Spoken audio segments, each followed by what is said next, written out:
Oleh sebab itu, sebagai pengingat sebelum kita melatih batin dalam latihan weekend mindful relaxation pada hari ini dan besok, tentu baik untuk kita bisa memahami latihan meditasi yang akan kita praktikan. Dan sudah sering diulang dan diingatkan bahwasanya meditasi yang dipraktikkan di sini dan tentunya di barangkali di wihara-wihara lain adalah untuk pengembangan batin. Dalam pengembangan batin ada dua hal yang harus dilakukan dalam proses meditasinya secara garis besar. Yang pertama adalah kita berusaha untuk bagaimana pikiran-pikiran yang buruk, emosi-emosi yang buruk itu bisa dilenyapkan. Paling tidak itu bisa dikurangi kalau tidak dilenyapkan. Dan yang kedua adalah dengan pikiran-pikiran buruk, emosi yang buruk, yang negatif itu berkurang dan dilenyapkan, maka akan memberikan ruang bagi pikiran-pikiran yang baik, yang bermanfaat, yang berguna, emosi yang baik, yang bermanfaat, yang berguna untuk bisa tumbuh dan dikembangkan dalam meditasi ini. Maka sesungguhnya cuma dua hal saja. Jadi meditasi yang dilakukan hanya berkutat dengan dua hal. Melenyapkan yang buruk, mengembangkan yang baik. Nah, apa sesungguhnya pikiran-pikiran yang buruk atau yang negatif dan dari mana itu munculnya? Nah, kita bisa melihat bahwa pikiran-pikiran yang buruk sesungguhnya muncul dari tiga sumber. Yaitu muncul dari keserakahan kita. Baik keserakahan yang sudah sangat kasar, sampai bahkan keserakahan yang sifatnya masih halus. Itu yang nantinya memunculkan pikiran-pikiran buruk, emosi-emosi yang negatif. Yang kedua adalah karena kebencian kita, ketidaksukaan kita terhadap apapun, entah terhadap situasi dan kondisi, atau terhadap mungkin orang lain, terhadap apa yang dilihat, yang didengar, yang dicium, yang dirasakan.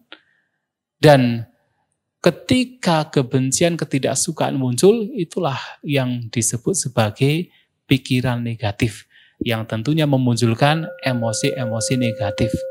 Dan itu yang menjadi juga sumber mengapa pikiran negatif itu muncul, karena kebencian. Dan juga karena ketidaktahuan, karena kebodohan.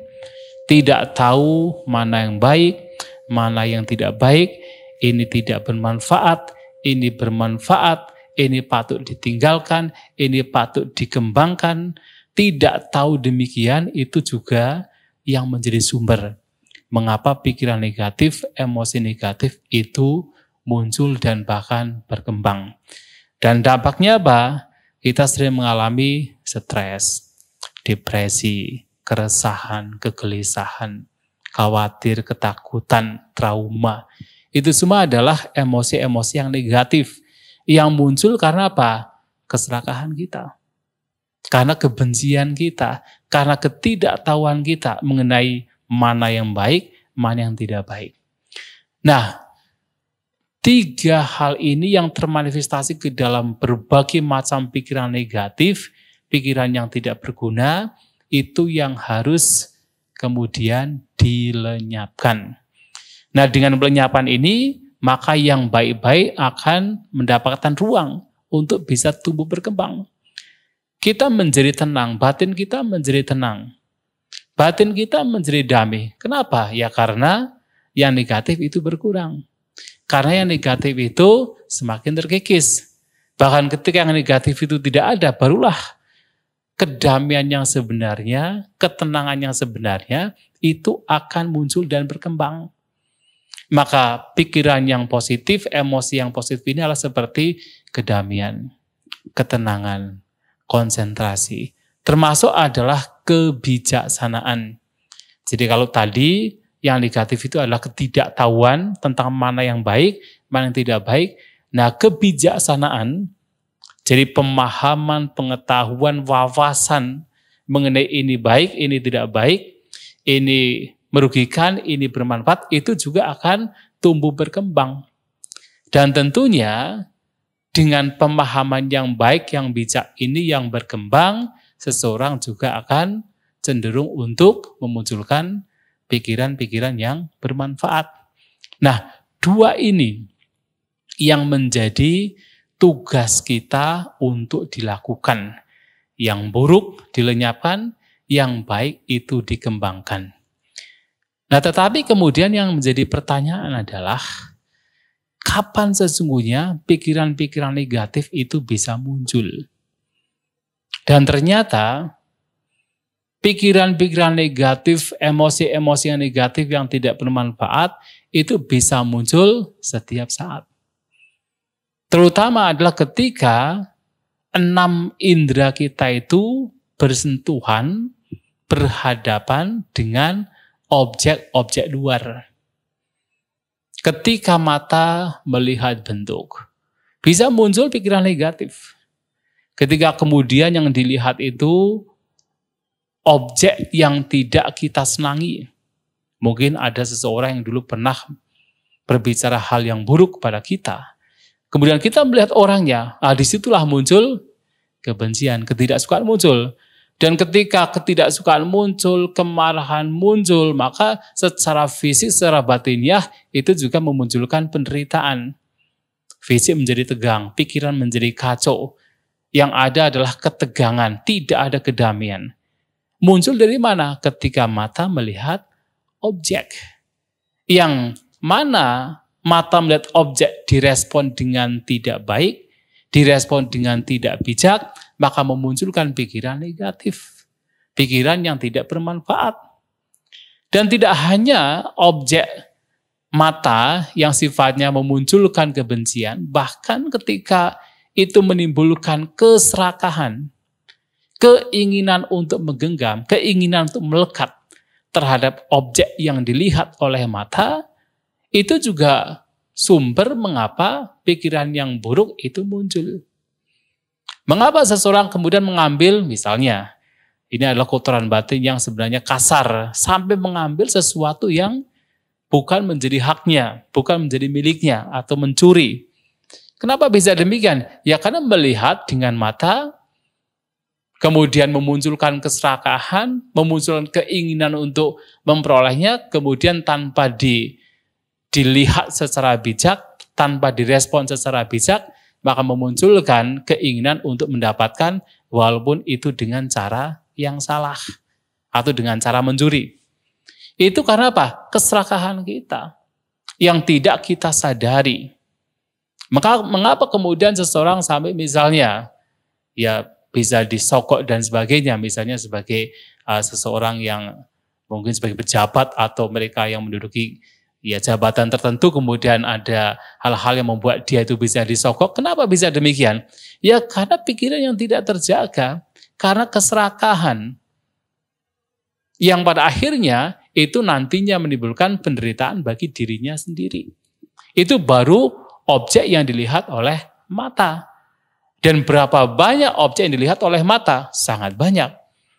Dan banyaknya objek-objek demikian sangat memungkinkan untuk memunculkan pikiran-pikiran yang buruk, emosi-emosi yang negatif. Dan ini baru melihat dengan mata. Belum lagi adalah ketika mendengar suara dengan telinga. Itu juga bisa memunculkan pikiran-pikiran yang tidak bermanfaat. Ketika mendengar objek, kemudian memunculkan kebencian, memunculkan keserakahan. Nah itu pun juga harus dilihat sebagai pikiran yang tidak baik, pikiran yang negatif. Jangan kemudian ketika kita melihat objek dengan mata memunculkan kebencian, mendengarkan suara dengan telinga memunculkan kebencian, kita mencari 1001 macam alasan untuk membenarkan kebencian kita. Ada kan misalnya orang demikian kan? Kita membenci seseorang, tetapi kemudian kita mencari berbagai macam alasan untuk membenarkan kebencian kita. Oh, dia telah merugikan saya. Dia telah menghancurkan hidup saya. Dia telah mengganggu saya, pantas dong saya menjadi marah. Begitu kan biasanya. Tetapi dalam meditasi ini, dalam pengembangan batin ini, tidak demikian. Dalam meditasi ini adalah apapun alasannya, kebencian tetaplah pikiran yang negatif. Tetaplah emosi yang negatif, tetaplah bentuk pikiran yang sifatnya merugikan. Merugikan siapa?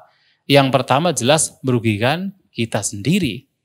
Sebelum kemudian merugikan orang lain. Yang pertama dirugikan adalah kita sendiri ketika kita memunculkan amarah, kebencian dalam batin terhadap apapun, kita yang rugi sendiri. Yang menderita adalah kita sendiri. Sebelum kemudian orang lain yang terkena dampaknya ikut menderita.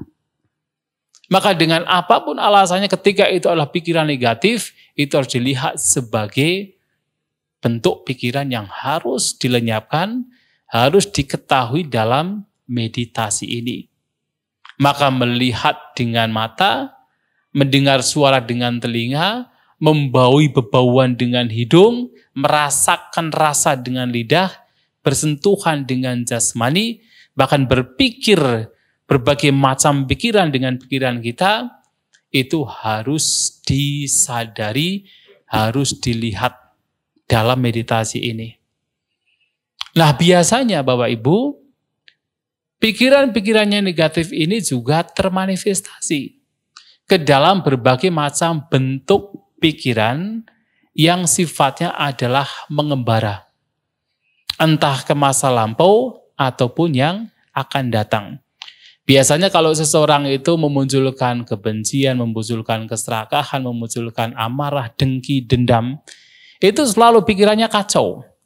Dan ketika diamati, kekacauan pikiran itu selalu berpikir-pikir tentang yang lampau, yang sudah terjadi. Jadi kenapa misalnya ada seseorang yang padahal kejadian itu sudah lama. Ada seseorang mungkin yang berkata kasar kepada kita. Kejadiannya sudah setahun yang lalu. Tetapi kenapa kebenciannya selalu muncul? Dan masih muncul. Sampai setahun, 2 tahun, 3 tahun masih muncul. Kenapa?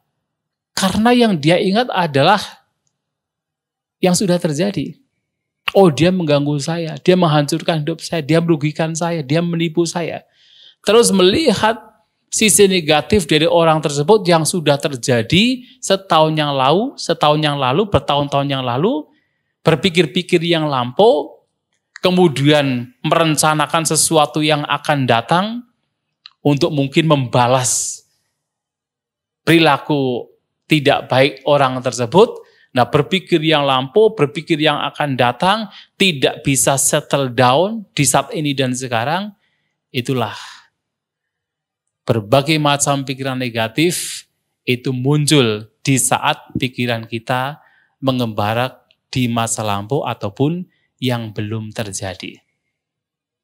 Nah, oleh sebab itu, dalam meditasi ini, kita pun juga dianjurkan untuk bagaimana kita senantiasa membawa batin ke saat ini dan sekarang. Karena kita tahu bahwa pikiran-pikiran yang lampau yang akan datang, berpikir-pikir tentang yang lampau dan yang akan datang, itu biasanya manifestasi dari pikiran-pikiran yang tidak bermanfaat. Maka dalam meditasi ini kita senantiasa membawa batin kita ke saat ini dan sekarang.